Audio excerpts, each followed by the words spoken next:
सारा ज्ञान संसार में मौजूद है। समाधि में भी ज्ञान मौजूद है, अनंत ज्ञान मौजूद है समाधि में। वो प्रकट नहीं है, सारा का, लेकिन वो अप्रकट ज्ञान है, वो प्रकट अप्रकट। भी नहीं होता। क्यों? क्योंकि उस ज्ञान को प्रकट करने के लिए शब्द चाहिए, और समाधि में पहुंचते ही सारे के सारे शब्द खो जाते हैं। समाधि में ध्वनि प्रकट होती है, शब्द नहीं प्रकट होता है, और संसार में शब्द प्रकट होता है, ध्वनि नहीं प्रकट होती है। ठीक है। जैसे अभी अमेरिका का एक अंग्रेज गाना गा रहा हो, चाइनीज गाना गा रहा हो, जापानीज गाना गा रहा हो, या फिर जो है यूनानियन गाना गा रहा हो, उसकी भाषा आपको समझ में नहीं आ रही है, बट ये आपको पता चल रहा है कि गाना गा रहा है। तो किससे पता चला? ध्वनि के माध्यम से पता चल रही है। वो ध्वनि कुछ ऐसी होती है कि पता चल जाता है कि गाना गा रहा है, इसके शब्द गाने के। ठीक है।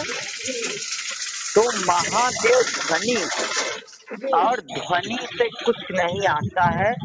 जब वही ध्वनि शब्द में बदल जाता है, तब उसका अर्थ प्रकट होता है। ध्वनि का कोई अर्थ नहीं है। जैसा अभी मैं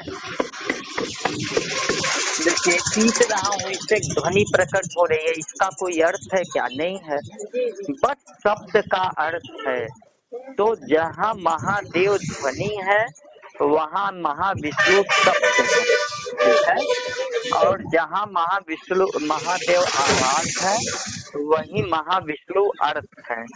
तो समाधि का अनंत ज्ञान, जो समाधि का अनंत ज्ञान है, उसको लेकर के जब महादेव साकार हो जाते हैं, तो उन्हीं को महाविष्णु कहा गया है। तो महादेव के पास वही ज्ञान है जो महाविष्णु के पास है। अनंत ज्ञान का स्रोत महादेव भी है, महाविष्णु भी है, बस उनका ज्ञान अप्रकट है, इनका प्रकट है। क्यों अप्रकट है उनका ज्ञान? क्योंकि उन्होंने सत्य को जान तो लिया है, लेकिन सत्य को बताने का उनके पास कोई तरीका नहीं है शब्द को बताने के लिए। और महाविष्णु शब्दों के जादूगर हैं। वो जो उनको महादेव से समाधि में ज्ञान मिलता है, उस ज्ञान को बहुत सुंदर शब्दों में वो दुनिया के सामने परोस पाते। उदाहरण से समझेंगे। रामकृष्ण परमहंस समाधि में रहते हैं, वो महादेव के अवतार हैं, लेकिन उनको पूरे जीवन यही दुख रहा कि मेरे अंदर जो अनंत ज्ञान है, ये मैं किसी को बांट नहीं पा रहा हूँ, किसी को बता नहीं पा रहा हूँ, किसी को शेयर नहीं कर पा रहा हूँ। तो वो लगातार खोज रहे थे विष्णु तत्व एनर्जी को। ठीक है। जिसके पास शब्द हो और उनके ज्ञान को फैला सके। और खोजते खोजते एक दिन उनको विवेकानंद नाम का एक बच्चा मिला, जो विष्णु था, मतलब वैष्णव का अंश था, विष्णु का अंश। तो उन्होंने क्या किया कि उसको अपने गले से लगा लिया विवेकानंद को, और अपना सारा ज्ञान उसमें ट्रांसफर कर दिया। वो ज्ञान अप्रकट था, ध्वनि के रूप में था। अब विवेकानंद में ट्रांसफर होते ही वही ज्ञान प्रकट हो गया, शब्द रूप में आ गया। तो पहली बार उनका सब जब ज्ञान ट्रांसफर किया परमहंस ने, तो वो अमेरिका के शिकागो पहुंचे और उन्होंने आध्यात्मिक चर्चा, जो महाज्ञान को परोसा, दुनिया के सामने सर्व किया। अब आप समझ पा रहे हो? तो महादेव कभी ज्ञान को सर्व नहीं करते। संदीपनी ने ज्ञान को सर्व किया, और कृष्ण ने किया ना, वशिष्ठ ने ज्ञान को सर्व किया और राम ने किया ना। ठीक है। तो रामकृष्ण परमहंस ने ज्ञान को दुनिया में फैलाया नहीं, क्योंकि उनके पास ज्ञान तो है, अप्रकट स्थिति में है, उनको समझ में ही नहीं आता बोले क्या। ठीक है। जो ज्ञान में एकदम रत हो गया है, वो ज्ञान के आनंद में इतना डूबा रहता है कि वो बोलना चाहता है ना बोल पाता है, बोलने के लिए बताने के लिए शब्द नहीं है। क्यों? क्योंकि वह अव्याख्य में डूबा हुआ है। समाधि का अर्थ है सदा शिव यानी पार ब्रह्म। अगर मैं पार ब्रह्म में डूबा हुआ हूँ, सदा शिव में डूबा हुआ हूँ, समाधि में डूबा हुआ हूँ, समय के पार कहीं विलीन हूँ, ठीक है, तो फिर मैं किसी को क्या बताऊंगा?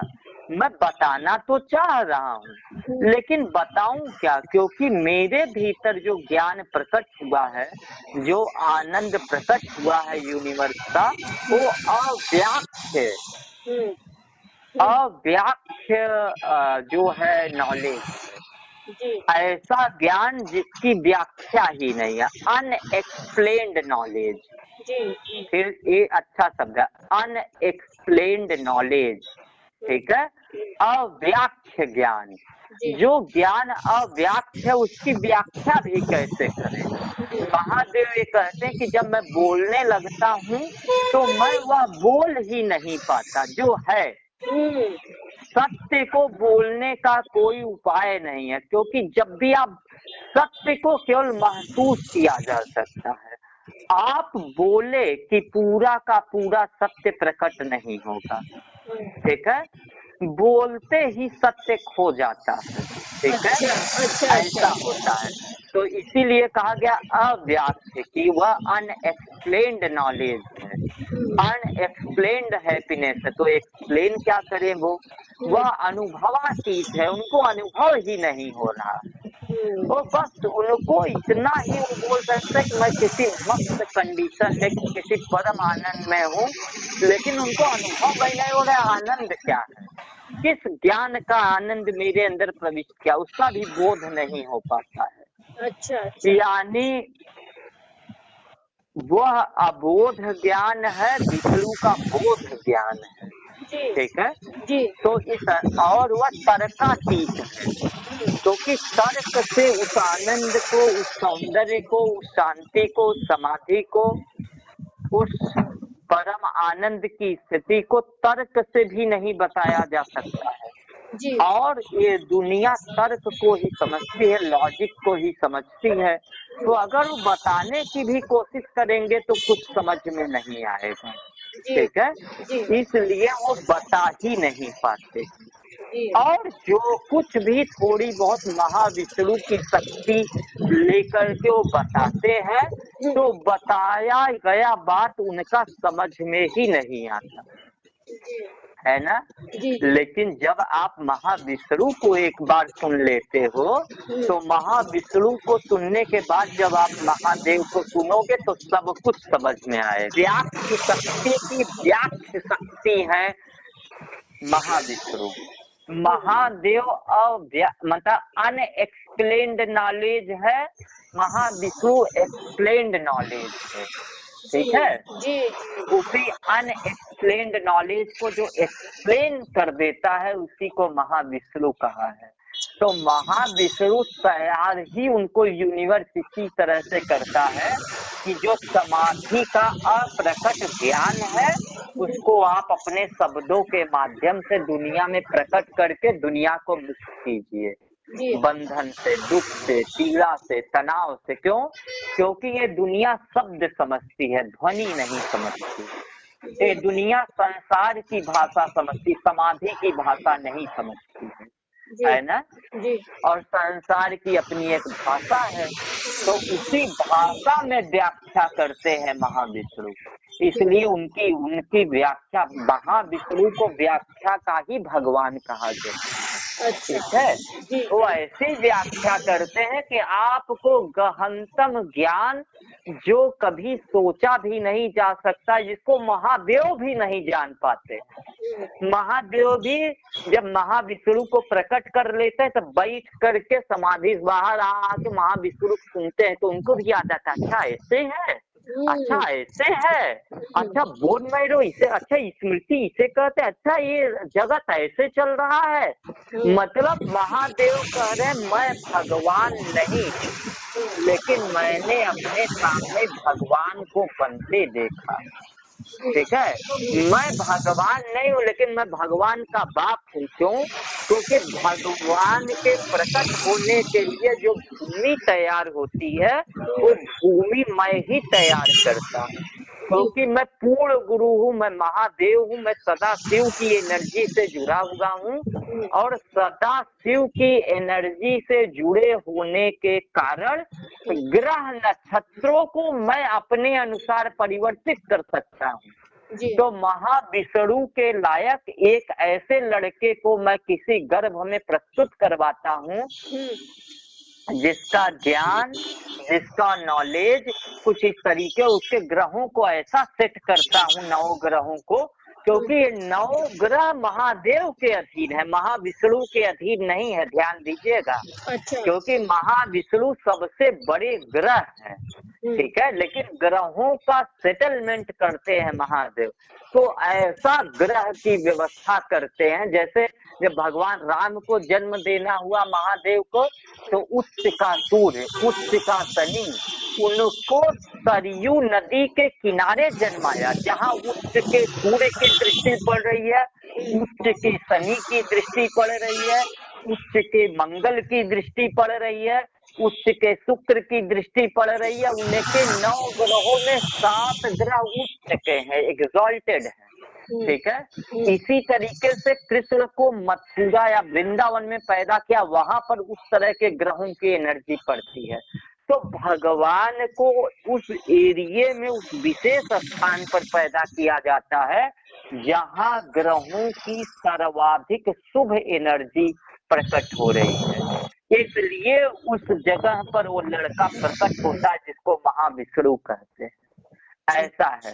तो ग्रह नक्षत्र महादेव के अधीन है, महाविष्णु के अधीन नहीं है। ठीक है, तो महादेव कहते हैं कि मैं भगवान नहीं हूँ, महाविष्णु भगवान, लेकिन भगवान को मैंने बनते देखा है, मैंने भगवान को प्रकट करते होते देखा है। भगवान की जो भूमि है वो मैं ही तैयार करता हूँ, ग्रह नक्षत्र वो सब परिस्थितियां मैं ही बनाता हूँ। क्यों बनाता हूँ? स्वयं को पूर्ण करने के लिए। ठीक है, क्योंकि मैं पूरे जिंदगी बकबक बकबक करता रहूंगा, यहाँ कोई नहीं समझ पाएगा। और जब मैं महाविष्णु को प्रकट कर दूंगा एक ऐसे लड़के को जो मेरी व्याख्या कर दे, तो सब मुझे समझ जाएंगे और मैं पूर्ण हो जाऊंगा। तो स्वयं को पूर्ण करने के लिए वो महाविष्णु को ले आते हैं, ऐसे समझिएगा बात। जी, समझ आई मेरी बात? जी पूरी तरह से आ गई। ऐसा रहस्य। स्मृतियाँ कहता है जिनको दरबार, तो उनको कर्मों के बीज भी कह सकते। उनको हम उचित खाद पानी ना दें तो वो बीज वहीं पे नष्ट हो जाएगा। मतलब कि जो हमारे कर्मों से हमें जीवन में जो घटना घटनी थी हम उसको भी समाप्त कर सकते हैं हमारे जब तब साधना के द्वारा। वो बिल्कुल वही, जो संचित कर्म है उसका अच्छा फल आता है, जो संचित कुकर्म है उसका बुरा फल आता है, उसकी बुरी स्मृति बनती है। तो अब उसी बुरी स्मृति को आप खाद पानी देना बंद कर दो। जैसे मान लो आपके ब्रेन में एक स्मृति है कैंसर की, ठीक है, अब आप डरने लगो कैंसर है, मुझे अब क्या होगा, मैं 4 साल में मर जाऊंगी, मेरे बच्चों को क्या होगा। तो अब उस स्मृति को आप खाद दे रहे हो, पानी दे रहे हो, उसकी कटिंग छटिंग कर, उसको आप विकसित कर रहे हो। ठीक है, उसको आप एनर्जी दे रहे हो, है ना। और जब आप उसको एनर्जी देना बंद कर, उस पर ख्याल भी नहीं रखते आप उसका, तो अपने आप वह स्मृति थोड़े समय में मर जाते और ख्याल कब नहीं रख पाओगे। जब आप अच्छे कर्म करने लगोगे, अच्छे कर्म में इतने लीन हो जाओगे कि बुरे कर्म का ख्याल नहीं उठेगा मन मस्तिष्क में, है ना।